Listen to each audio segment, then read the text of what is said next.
that you guided humanity to attain, to be able to come together and learn about the history of our church, the church of the world, the church that you bought with your blood. We thank you, Lord, for bringing us salvation. We thank you, Lord, for bringing us the message which is the best news in humanity's history, that we were dead and now we're alive, that you've given us eternal life, that you brought us from darkness to the light. We thank you for these amazing gifts. I thank you for my brothers and sisters being here. May you, Lord, guide us tonight to learn and to grow and to bond together as one family. We ask you, Lord, for the people who have been suffering because of the blast in Beirut. May you, Lord, give them comfort and peace and healing.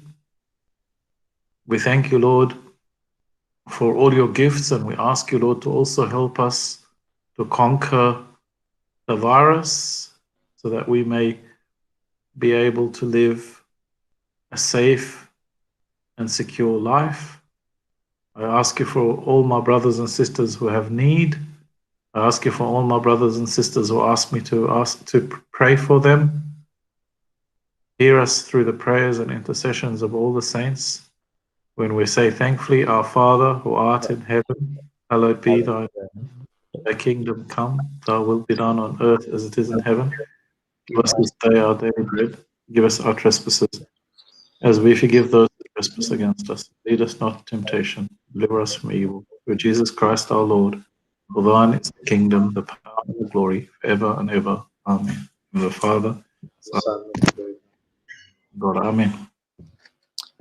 Okay, we'll welcome again, and we will just quickly go over some of the things we talked about last week. We talked about Judaism. Before that, Jadi kita kemarin sudah belajar tentang Yudaisme. And we talked about the main sects of the Jewish religion at the time of Jesus. Jadi lalu sekte-sekte yang ada pada orang-orang Yahudi waktu itu. And we said the Sadducees, who were the ones that had all the power, and they had some strange beliefs. They did not believe in resurrection, judgment, afterlife, and angels. Nah, di mana orang Saduki, khususnya sekte Saduki ini, dia orang-orang yang memiliki kekuasaan di masa itu, tapi mereka tidak percaya akan adanya kebangkitan, ya. And we also talked about the Pharisees. Lalu ada yang berikutnya, ada sekte atau orang-orang Farisi dikenalnya. They believed in the resurrection, but they were very concerned with all the laws, the outward observance of the law, and the spirituality was not very strong for them. Nah, mereka percaya akan adanya kebangkitan, tetapi mereka juga berfokus kepada aturan hukum, ya. Jadi bagaimana cara harus menjalani aturan-aturan itu.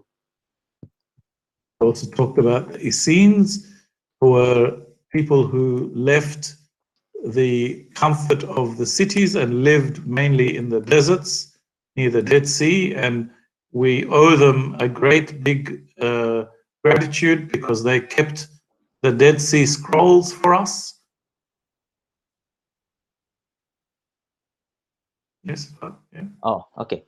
Lalu ada orang-orang Essenes, ya. Orang-orang Essenes ini dia orang-orang yang meninggalkan kehidupan dunia, kalau dikatakan. Jadi mereka seperti biarawan, mereka menyingkir ke daerah gurun, ya. Mereka tidak memikirkan bagaimana harus memiliki apapun. Mereka cuma menggunakan pakaian khusus, ya. Dari kain saja gitu loh. Mereka tidak makan makanan daging-dagingan, ya. Mereka seperti vegan umumnya. Okay. And then there's zealots. Zealots were the ones that wanted to fight the Romans, and they were the ones that started the war, the disastrous war, the Jewish war, which was in 66 AD, which finally led to the destruction of Jerusalem, the final destruction of the temple in 70 AD. Nah, kemudian kita melihat ya dalam sekte di orang-orang Yahudi itu ada orang Zelot juga. Nah, di mana orang-orang Zelot ini mereka orang yang suka berperang sebenarnya. Mereka melawan Romawi gitu loh. Mereka pemberontak bahasanya. Mereka yang memulai peperangan tahun 66 Masehi waktu itu. Ya, lalu juga yang berujung pada kehancuran orang-orang Yahudi. Kehancuran Yerusalem waktu itu tahun 70 Masehi. Now we told you about the land and the people that lived in Galilee were not respected. They were actually looked down upon by the people from Judea because they mixed with the foreigners, with the Gentiles. Nah, di mana kita lihat di sini mengenai bicara tanahnya ya. Di wilayah utara dikenal dengan wilayah Galilea. Seperti itu. Nah, kalau untuk wilayah selatan dikenal dengan di antara wilayah selatan dengan Galilea ada yang dikenal namanya Samaria, daerah Samaria gitu. Yeah, Samaria was in the middle, south of Galilee, and that they were considered the worst of the worst by the Jews because they hated them, because they were looked at as renegades from Judaism. Ya, karena orang-orang Samaria ini mereka memberontak tadinya dari orang-orang Yudaisme. And then the south in Jerusalem and Bethlehem, Judea, this was the domain of the pure Jewish religion. Nah, untuk yang wilayah selatan inilah yang menjadi pusat dari kepercayaan orang-orang Yahudi. Now let's look at the timeline so we can see the history, how it unfolded. So this line takes us from 900 BC, the time of Solomon, all the way to the time of Jesus and beyond, to the destruction, to 70 AD, to the destruction of Jerusalem.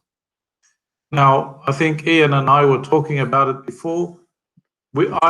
During my lessons, I'm going to consider that Jesus was born in 1 AD because the original calculation by the historians. Now, there are modern historians who say there's an error with that calculation, and possibly Jesus was born 4 BC or maybe even as early as 7 BC. Now, I don't know which theory is correct. I don't think anybody knows. But for the sake of simplicity, we will use the old theory, which is Jesus was born in 1 AD. It makes it more simple with the dates. So we will just use that. And all of these dates are approximations. Some of them are certain, like 70 AD, that's not in dispute. The Jewish 66 AD is not in dispute because it's highly recorded in Roman history. But everything else can be a little bit of an estimate. Also, there seems to be total agreement at the time of Alexander the Great and so on. But let's quickly run through the line of history. 900 maybe I think I have to translate first. Sorry. Please. Ya, jadi ini kita akan masuk ke bicara ruang waktunya, di mana ruang waktunya ini dimulai dari pembangunan Bait Allah ya, kurang lebih tahun 900 sebelum Masehi sampai tahun 70 Masehi ya. Jadi kehancuran Bait Allah lagi atau kehancuran Yerusalem saat itu tahun 70 Masehi. Nah, tadi saya ada diskusi dengan Mr. Syahir, mungkin buat kalian supaya ketahui, karena ini kita dalam pembelajaran ya, di dalam akademisi. Jadi di dalam akademisi itu semuanya tidak bisa kita memperdebatkan satu hal. Semuanya di sini terbuka konsepnya. Nah, tadi saya bicara tentang kelahiran Tuhan Yesus, karena ada teori yang mana kelahiran Tuhan Yesus itu kurang lebih tahun 4 sebelum Masehi, tapi juga ada yang bilang tahun 5 sebelum Masehi, ada yang bilang tahun 7 sebelum Masehi. Seperti itu.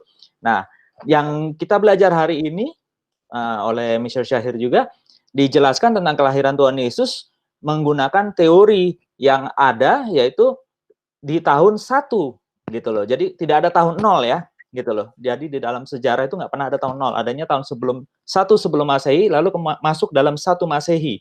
Seperti itu. Nah, di dalam teorinya ini ya menggunakan tahun 1 Masehi gitu, berdasarkan daripada teori yang ada. Nah, di situ kita bisa lihat di mana kematian Herodes di sini ditulisnya tahun 6 Masehi, seperti itu. Jadi semuanya ini teori ya, semuanya teori. Tetapi kalau untuk yang pastinya itu adalah kehancuran Yerusalem, itu tahun 70, itu tidak perlu diragukan kembali karena itu sudah pasti angkanya. Atau perang orang-orang Yahudi tahun 66 Masehi, itu sudah pasti angkanya. Nah, ini yang menjadi biasa perdebatan adalah kelahiran Tuhan Yesus. Jadi kalian nanti waktu belajar di sini, kalian bukan menjadi perdebatan untuk yang mana yang paling benar gitu loh. Karena itu semua tidak ya banyak teori di dalam hal itu. Nah, tempatlah kita belajar di sini bahwa kelahiran Tuhan Yesus ya antara tahun 4 sebelum Masehi sampai tahun 1 Masehi. Jadi antara itu semua. Jadi kita bisa menggunakan teori ini ya bahwa memang Tuhan Yesus lahir di dunia kan gitu. Oke, bisa share. Okay, that was very good. Did you remember all that? Okay. 900 BC was the time the temple was built, which was the time of Solomon, the king. Jadi di tahun 900 sebelum Masehi itu pembangunan Bait Allah di zaman Raja Salomo. About 180 years later, the Assyrians came and conquered the northern part of the kingdom after it was divided, that is Israel, and they took the people of Israel, that is 10 of the tribes of Israel, they took them away from their land. Can you repeat? Yeah, because your voice is breaking up. 721 BC, Assyrian captivity, where the Assyrians came and took the northern kingdom, Israel, which is 10 of the 12 tribes. They took them away from their land. Jadi kurang lebih 200 tahun kemudian bangsa Israel mengalami pembuangan karena dan disitulah Bait Allah dihancurkan. And when that happened, as we said before, most of these people did not come back, or they married with the Gentiles, and they ended up living in Galilee later on. Jadi kurang lebih juga di masa pembuangan, termasuk pembuangan di Babilonia, banyak orang-orang Israel mulai no, this was Assyria, not Babylonia, Assyrian. Assyrian ya. Di masa Assyrian ini juga banyak orang-orang Israel waktu itu sudah mulai bercampur dengan orang-orang di sekitarnya. Mereka mulai ada perkawinan campur waktu itu dengan orang-orang Gentiles, katakan. That's right. And then there was the Babylonian captivity came 586, so about 150 years later. 586 was Babylonian captivity. That was of the southern kingdom, which is Judea or Judah.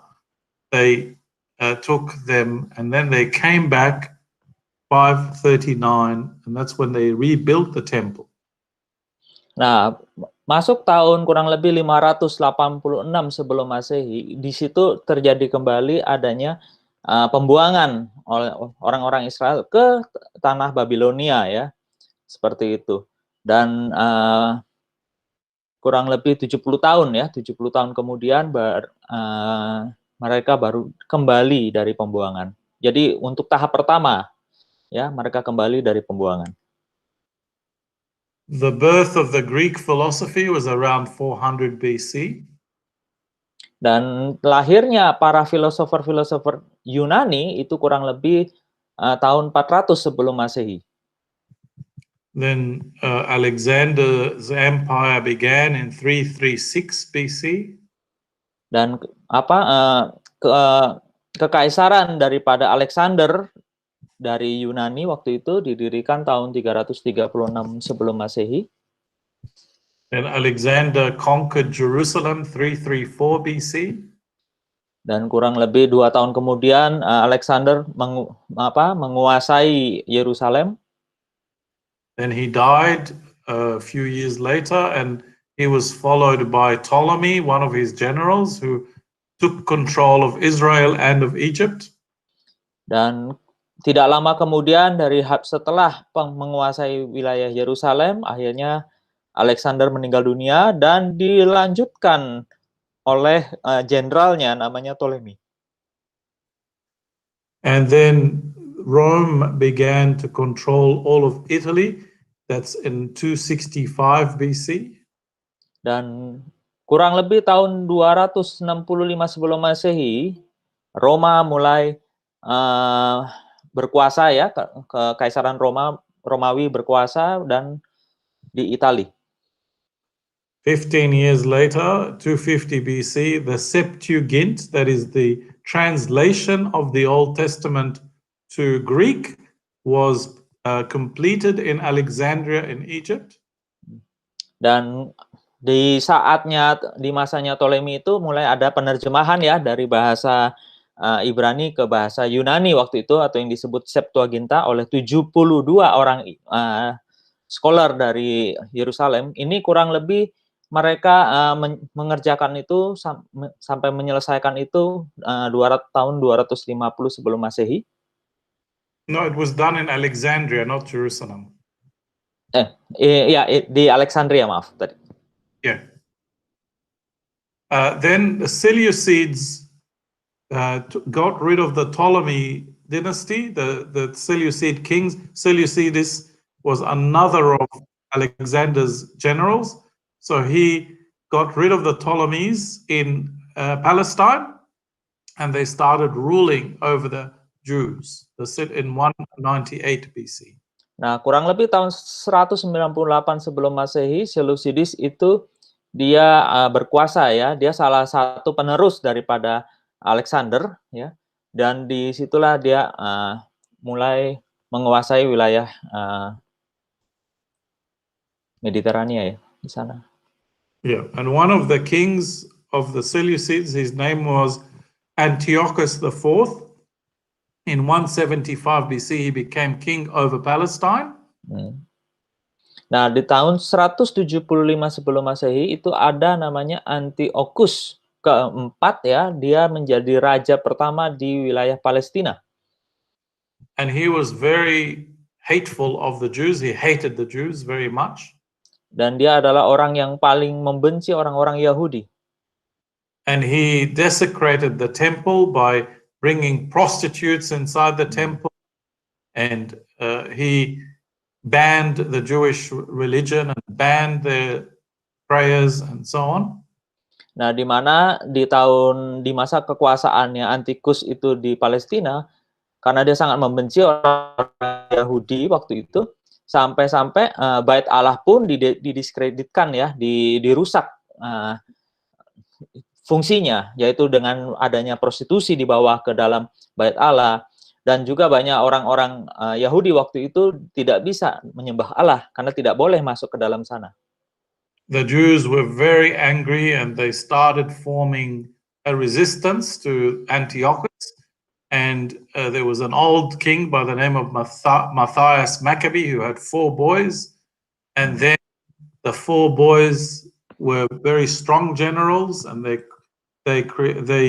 started a revolution, and they were fighting the Romans for around 15 years or 14 years until they gained independence in 141 BC. Nah, di mana karena orang-orang Yahudi banyak membenci Raja Antiochus ini, akhirnya ada pemberontakan dan naiklah ada raja tahun 166 sebelum Masehi, yaitu Johannes Maccabis ya, yang menggantikan posisinya. Ini dia ada empat anak tadi dikatakan, gitu. Meanwhile, the Roman Empire was expanding until in 63 Pompey, who was emperor, took over Palestine and installed a king who was from the Edomites, and his name was Herod the Great. Dan di mana tahun 146 sebelum Masehi akhirnya Kekaisaran Roma mulai melebarkan kekuasaannya di sana, dan akhirnya di masa Kaisar Pompei waktu itu, dia menguasai wilayah Palestina dan mengangkat seorang raja bagi orang di wilayah Palestina, yaitu Herodes. In 48 BC, Julius Caesar became emperor, and he was killed in 44 BC.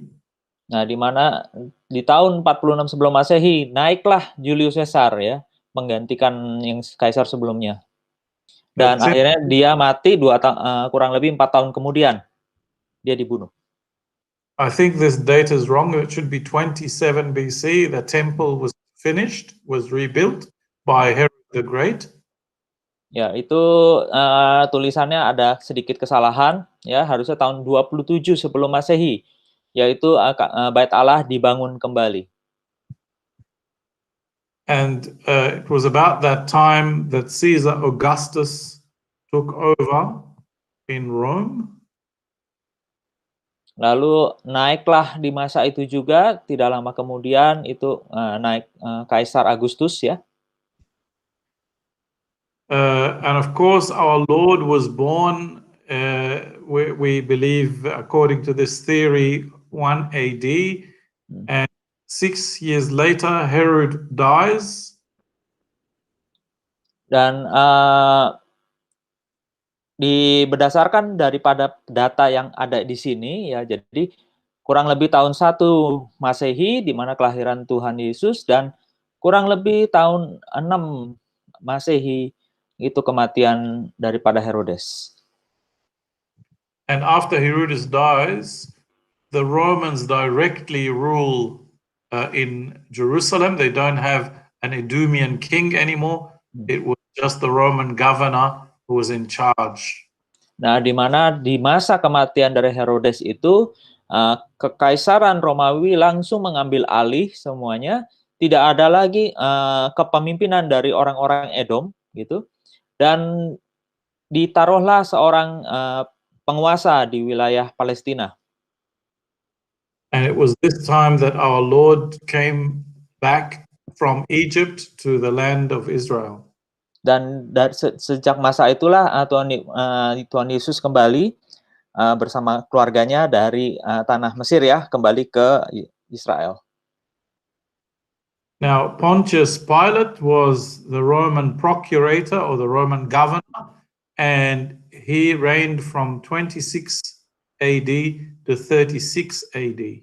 Nah, di mana Pontius Pilatus lah yang menjadi penguasa di sana, dia sebagai gubernur jenderal ya di masa itu, dan dia berkuasa kurang lebih tahun 26 Masehi sampai tahun 36 Masehi. Then we know that when Jesus told the Jews before he went to the cross, "Behold, your city will be, your house will be left desolate," he was prophesying about the destruction of the temple. That destruction of the temple happened about 30 years later.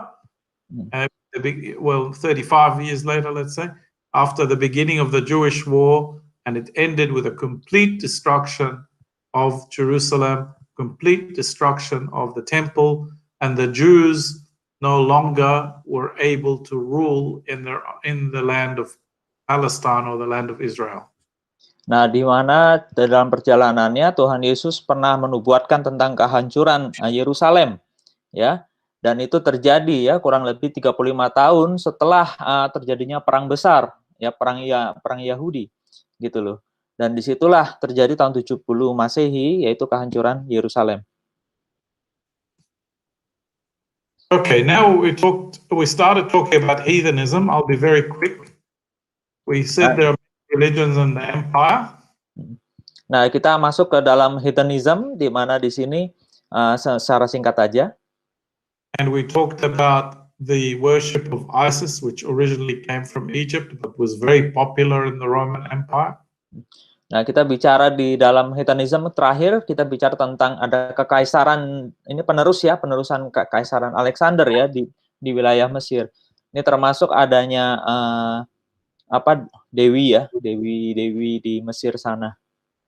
Kepercayaan orang Mesir. And the enemies of Christianity say that the Christians copied the story of Isis and Horus because Isis's husband died and she resurrected him, had a child from him.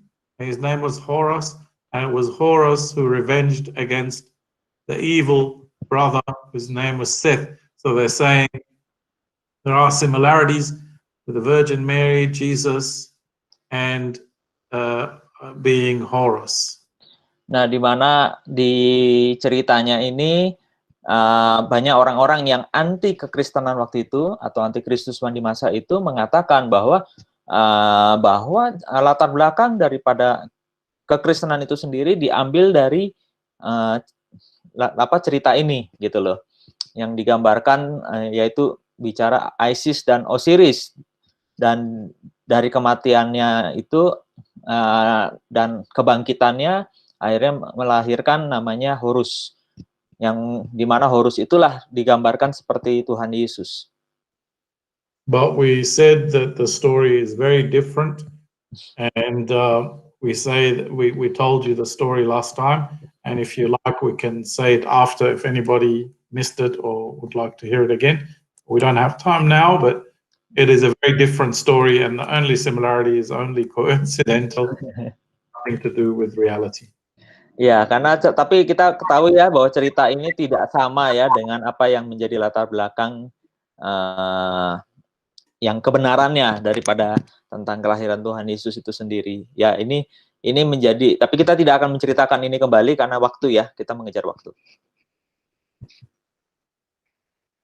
Then we talked about the Roman religions that were there did we talk about them last week? Yes, we did. Lalu kita akan masuk ke dalam kepercayaan orang Roma. I think we not starting this one last week. Okay, all right. We'll go a little bit slower now if we haven't. Yeah. Okay. So in the early days of Rome, there was what is known as household deities. So each house had their own god, and they prayed to that god. They were like their ancestors. They felt that they needed their help when things were bad, and Romans had that kind of religion, the household deities or household gods. Nah, di mana di awal-awal orang Roma itu mereka memiliki dewa ya, gitu loh, yang berdasarkan dari keturunan gitu. Dan di sini menjadi faktor kekuatan daripada bangsa Romawi waktu itu. And of course, these gods were not known by everyone because each house had their own god.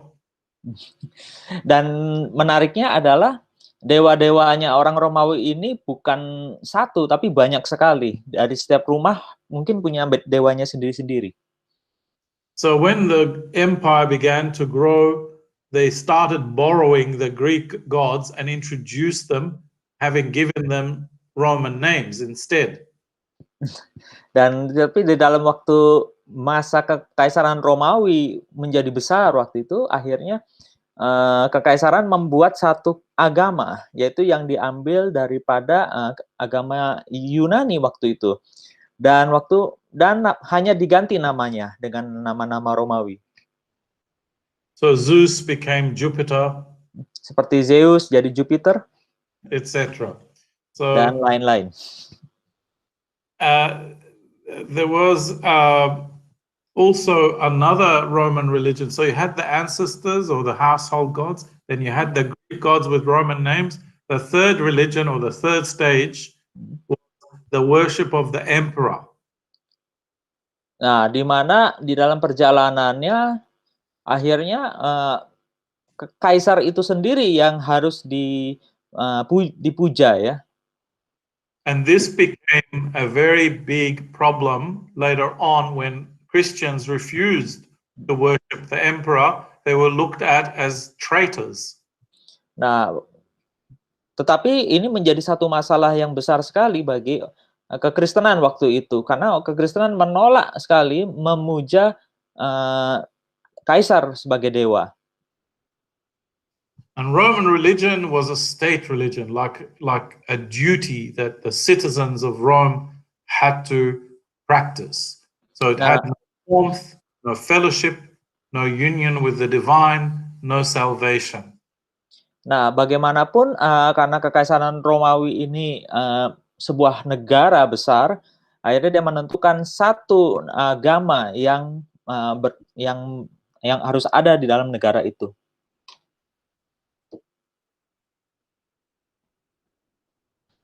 Now,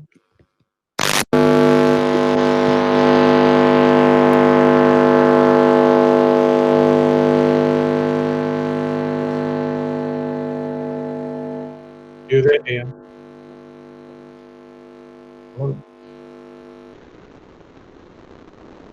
Can anyone hear me?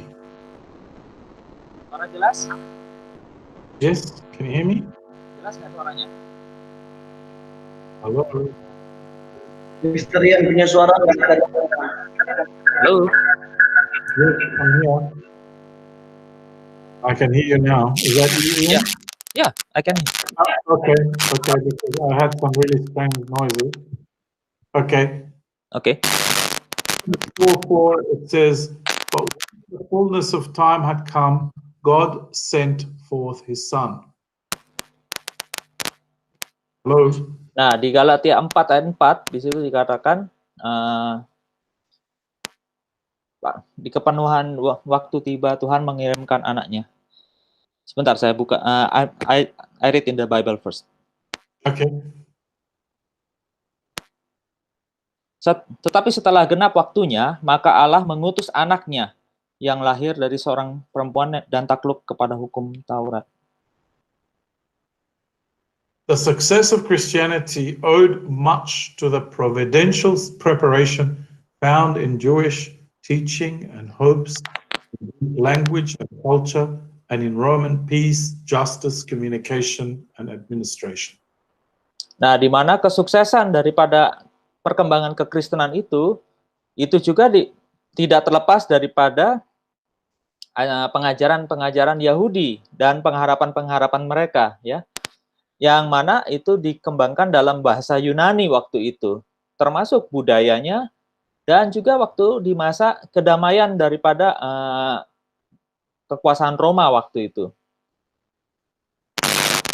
God took care of everything. Di mana Romawi menjaga banyak hal waktu itu. He prepared everything for His message to spread to the whole world. Dengan bangsa Romawi ini juga dia kesempatan bagi orang Kristen dapat menyebarkan kekristenan, ya, dalam bahasa yang mudah, karena bahasa Yunani waktu itu di seluruh dunia digunakan. And the Christian word traveled from country to country through people talking to each other. There was no army, no invasions, no forcing anybody to be a Christian. Quite the opposite. The Christians were persecuted. They were hunted down. They were killed. So during in the peace era in that time? I'm sorry? Do you mean in the peace era? There is I'm talking in the beginning of from the time Paul and Peter and the apostles came. They did not have armies, they did not have money, they did not have power. In fact, the Roman peace, meaning there was no war between countries. It doesn't mean there was peace between the Romans and the Christians. Quite the opposite. The Romans always hated the Christians for the first 300 years until Constantine. Oke, jadi di masa awal-awal kekristenan seperti para rasul waktu itu memulai, dia kan para rasul kan tidak membawa tentara kan, tidak membawa tentara, tidak membawa uang ya, tidak kan dikatakan Santo Petrus kan tidak ada emas atau perak seperti itu. Tapi memang dari kalau dibicara apakah itu di masa damai, tidak, karena orang-orang Romawi sangat membenci sekali terhadap orang-orang Kristen waktu itu.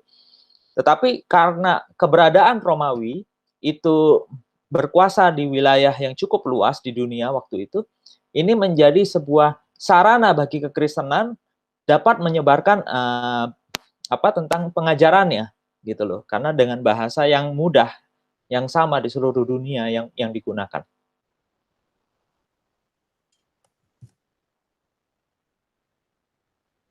The Greeks brought out the idea of humanity in its beauty, but also its natural imperfections, and liberated the mind from the dark powers of nature.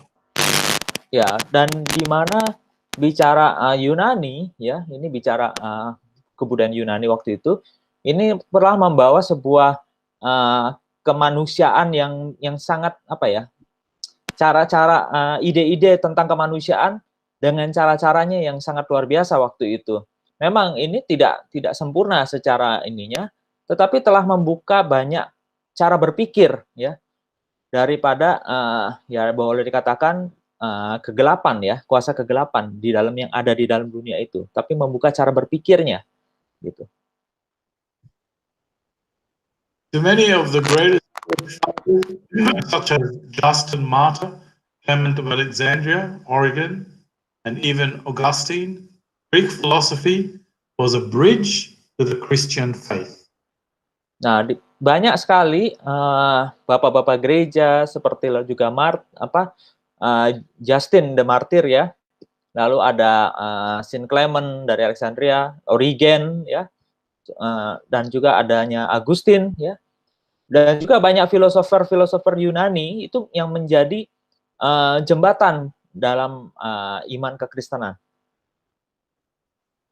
Greece also gave the apostles the most beautiful and copious language to express the divine truth of the gospel.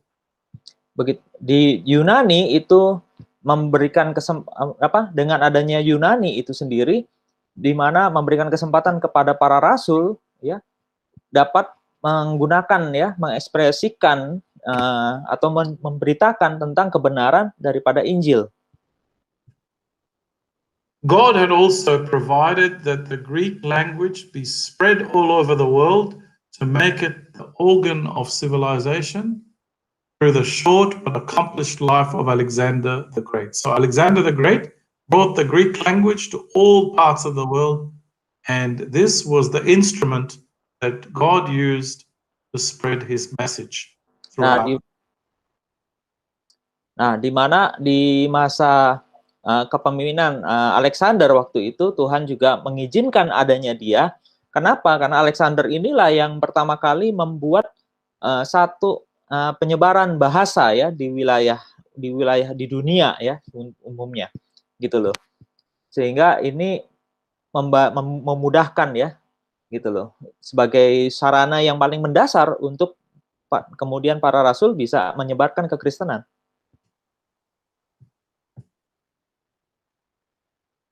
What Alexander had begun, Julius Caesar completed. That is, he began an empire, and Julius Caesar completed the empire. It became strong, united, peaceful, and this was the open gate for the message to go to the whole world. Nah, apa yang dibangun oleh Alexander dilanjutkan oleh Julius Caesar waktu itu, dan akhirnya disempurnakan, dibuatlah sebuah sistem yang satu gitu loh ya, menjadi ini yang menjadi menyatukan banyak hal di masa itu. Under the protection of the Roman law, the apostles could travel everywhere and make themselves understood anywhere. Nah, di bawah aturan daripada Romawi waktu itu ya, karena semua administrasi ini menjadi satu ya. Jadi para rasul waktu itu juga dapat dapat berjalan ke mana saja waktu itu di masa itu dengan bebas ya, gitu loh. Dan akhirnya apa yang menjadi pengajaran itu lebih mudah disampaikan kepada orang-orang. The Roman legions or armies broke down the barriers between ancient nations and brought the extremes of the civilized world together, uniting North, South, East, and West, not only in the sounds of a common language, but common laws and customs.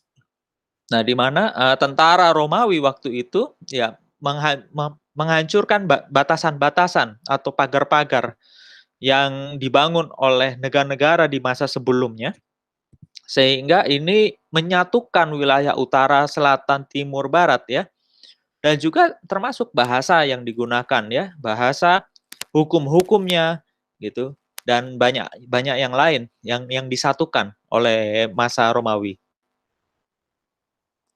In addition, the civil laws and institutions of the Roman Empire and the great administrative wisdom of Rome did much for the outward organization of the Christian Church.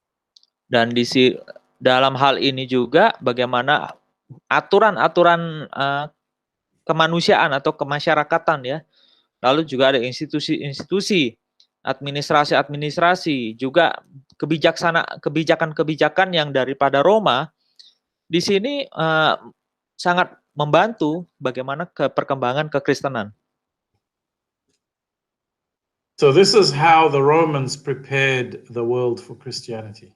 Inilah bagaimana Romawi menjadi sarana untuk perkembangan kekristenan. So we heard first how the Greeks prepared the world for Christianity, then the Romans prepared the world for Christianity, and now the Jews, how did they prepare the world for Christianity? Nah, sekarang kita lihat, tadi kita bicara tentang bagaimana Yunani menjadi sebuah sarana perkembangan kekristenan, begitu juga Romawi menjadi sarana untuk perkembangan kekristenan. Nah, sekarang kita lihat bagaimana orang-orang Yahudi membuat sarana ini menjadi perkembangan kekristenan. By the dispersion of the Jews, the seeds of the knowledge of the true God and the messianic hope were sown in the whole field of the idolatrous world, meaning that the world did not know God. They had idols, they had false gods. But because the Jews were in every nation, they dispersed, as we said before, the seeds of the faith were all around the world at the time. Nah, di dalam penyebaran agama Yahudi sebelumnya itu menjadi benih ya, benih daripada pengenalan akan Allah yang benar gitu loh. Dan juga ada pengharapan mesianik ya yang ditanamkan di dunia yang mana orang-orang tidak mengenal Allah gitu loh, atau mereka tidak tahu Allah yang benar gitu loh. And when we talk about the world, of course, we talk about the world of the Mediterranean. We don't talk about India and Indonesia and China and America and Australia. We talk about just the Mediterranean, okay? Dan di masa itu, ya ini kita tidak bicara tentang adanya kepercayaan-kepercayaan di India atau terlebih mungkin di Indonesia, nggak tahu ya di masa itu Indonesia seperti apa, gitu. Tetapi kita bicara di wilayah Mediterania. Ya, jadi banyak sekali kepercayaan-kepercayaan di wilayah Mediterania waktu itu. Now, the Old Testament scriptures were translated into Greek 2 centuries before Christ, or 2.5 centuries before Christ, and were read and expounded in public worship of God, which was open to all. Jadi kurang lebih 200 tahun sebelum kelahiran Tuhan Yesus, itu boleh dikatakan ya sudah dimulainya penerjemahan kitab-kitab ya waktu itu ke dalam bahasa Yunani waktu itu, dan disitulah dimulai diajarkan dan dikenalkan ke dalam dunia di masa itu di wilayah Mediterania. And who remembers the name of that translation? We said it just a few minutes ago. Masih ingat nama the name of the translation of the Old Testament to the Greek language? The Septuagint? Yeah, I was asking if they remember. Because the others not using mic, so Oh, okay. yes. Thank you for answering on their behalf. I hope they all know it too. Okay. Now, the next one, many earnest Gentiles had already converted to Judaism. They were known as the proselytes. They adopted monotheism, the moral laws, and the messianic hopes without being circumcised. Jadi di masa itu banyak ya orang-orang di wilayah Mediterania itu mereka convert ya, mengubah kepercayaan mereka menjadi kepercayaan Yudaisme gitu loh. Jadi di mana waktu mereka mengubah kepercayaan inilah ini menjadi jalan pertama gitu ya. Mereka mulai mengadopsi yang tadinya politeisme menjadi monoteisme gitu loh. And we hear about them in the New Testament that they became some of the first people to believe in Jesus. And among them, the centurion of Capernaum, Cornelius of Caesarea, Lydia, and Timothy. Nah, di masa itu juga kita bisa lihat di dalam Perjanjian Baru, ya banyak orang-orang itu yang akhirnya mereka mendengar Injil kan, gitu loh. Dan akhirnya banyak daripada mereka menjadi orang-orang Kristen, ya banyak gereja-gereja Kristen pertama kali waktu itu. Jadi antara orang-orang yang banyak ini ya ada seperti tentara ya dari Kapernaum, lalu ada Cornelius yang dari Kaisaria gitu, ada Lydia dan Timotius juga, mereka akhirnya menjadi orang-orang pertama di dalam kekristenan. Also through the Jews, because they adopted Hellenism, adopted the Greek culture, that's the Jews of the diaspora, they were more liberal than the Hebrews of Palestine. They were more able to hear the gospel than the ones back in Jerusalem. Nah, orang-orang Yahudi yang ada di diaspora atau di luar wilayah Palestina itu lebih terbuka gitu loh, lebih liberal gitu loh dibanding orang-orang Yahudi yang ada di Palestina sendiri.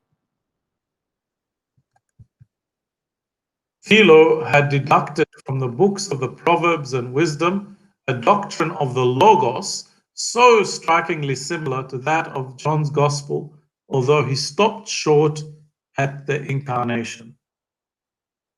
Di mana Philo itu dia meringkaskan ya dari Amsal ya dan kebijaksanaan, buku kebijaksanaan waktu itu, di mana ini menjadi dasar doktrin daripada the Logos itu sendiri.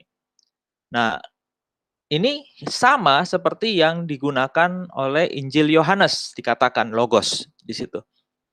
Dan juga tetapi perbedaannya Philo itu dia berhenti pada bicara inkarnasi. Another transitional are the Samaritans, a mixed race that has also combined elements of Jewish and Gentile religions. It appears from the interview with Jesus and the Samaritan woman and the preaching of Philip that Christianity found easy access among the Samaritans. Nah, juga ada masa transisi dengan orang-orang Samaria gitu, atau orang-orang yang campuran dikatakan gitu antara orang Yahudi dan orang-orang Gentile. Mereka juga punya kepercayaan di sana. Nah, di mana di sini terlihat daripada bagaimana transisinya, yaitu bicara waktu Tuhan Yesus bertemu dengan orang Samaria. Atau di kemudian waktu Filipus dia menginjil di Samaria. Begitu juga sehingga ini memudahkan sekali gitu kekristenan diterima di masa itu.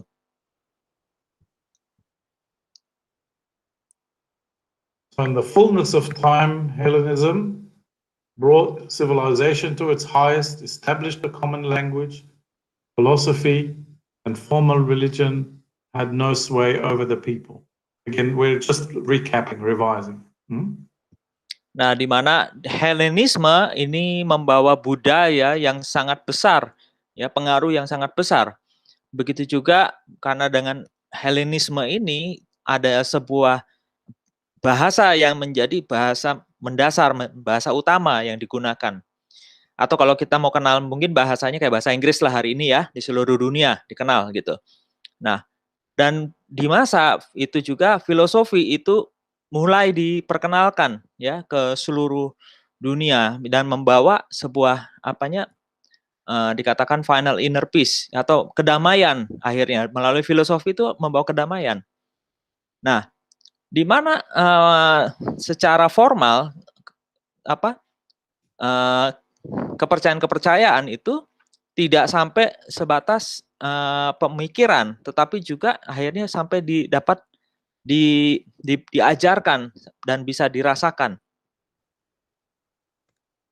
We said the Roman Empire brought most of the known world together, established peace, law and order, administration, roads and buildings and trade, and simplified travel and communication.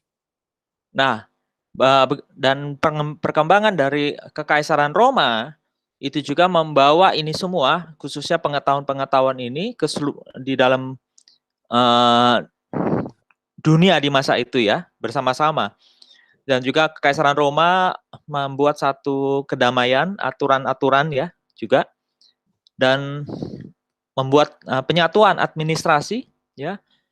Kekaisaran Roma juga membangun jalan raya, gedung-gedung atau pusat-pusat usaha, pusat-pusat bisnis waktu itu, dan juga mereka memudahkan untuk perjalanan ya dan untuk berkomunikasi.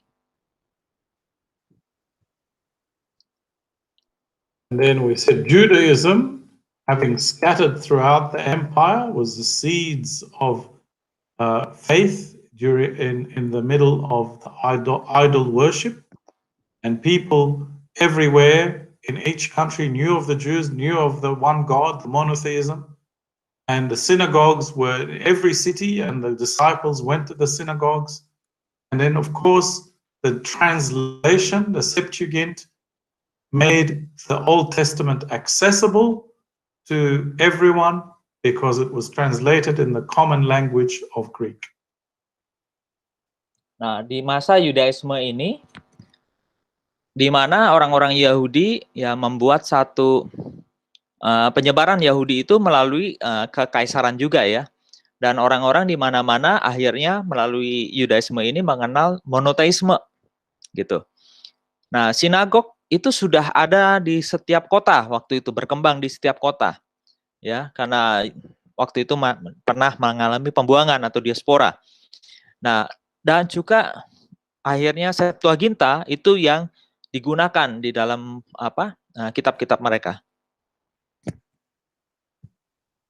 And the heathen religion or the pagan religions were weak and scattered cults throughout the empire, and were no match for Christianity intellectually or spiritually. Yes. So the heathen religions were weak and scattered cults throughout the empire and were no match for Christianity intellectually or spiritually. Nah, di mana heathenism ini yang berkembang di kekaisaran ini tidak sebanding dengan kekristenan yang intelektual di dalam kekristenan atau keyakinan di dalam kekristenan itu sendiri, gitu loh.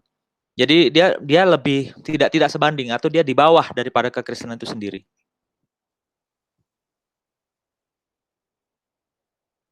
That's the way for Christianity was prepared on every side, directly and indirectly, in theory and in practice, by truth and by error, by false belief and unbelief, by Jewish religion, Grecian culture, Roman conquest. Nah, di dalam jalannya ini memang kekristenan sendiri sudah disiapkan sejak jauh kala dari beragam sudut ya, baik secara langsung atau tidak secara langsung, menggunakan teori-teori atau menggunakan kehidupannya, praktisnya, gitu, melalui adanya sesuatu yang benar gitu, lalu dicoba, dites gitu ya, Dan juga ada juga permasalahan-permasalahan atau error gitu loh. Melalui adanya percaya, tapi juga ada melalui adanya ketidakpercayaan gitu. By the vainly attempted amalgamation of Jewish and heathen thought, by the exposed impotence of natural civilization, philosophy, art, and political power, by the decay of old religions. Dan di sini adanya penggabungan ya, juga oleh adanya penggabungan antara orang-orang Yahudi dan juga orang heathenism ya, mereka ada percampuran di situ juga pada akhirnya seperti itu. Dan bisa dilihat bagaimana kebudayaan ya secara umum ini menjadi sesuatu yang utama, menjadi penting gitu loh. Adanya filosofi, lalu adanya seni-seni gitu ya yang berkembang, adanya juga kekuasaan-kekuasaan ya. Dan di sini apa yang boleh dikatakan oleh dari sebelumnya ada kepercayaan yang lebih tua. And by the yearnings of all earnest and noble souls for the religion of salvation. Nah, what is your yearning? Yearning is longing, really waiting, really hoping. Oke. Ya, di mana yang perjalanannya ya sudah cukup lama, yang sudah sangat lama gitu juga. Begitu juga orang-orang yang mengharapkan ya di dalam pengenalan, di dalam jiwanya ingin mengenal sebuah kepercayaan yang membawa keselamatan. In the fullness of time, when the fair flower of science and art had begun to wither, and the world was on the verge of despair, Christ entered a dying world as the author of a new and imperishable life. This is all from Philip Schaff. Nah, ini ada, jadi dengan adanya perkembangan ya, ilmu pengetahuan ya, mulai mekarnya ilmu pengetahuan, lalu juga mulai melemahnya hal-hal di dalam dunia ya, gitu. Di mana Kristus akhirnya datang gitu ke dalam dunia dan mati di dalam dunia gitu.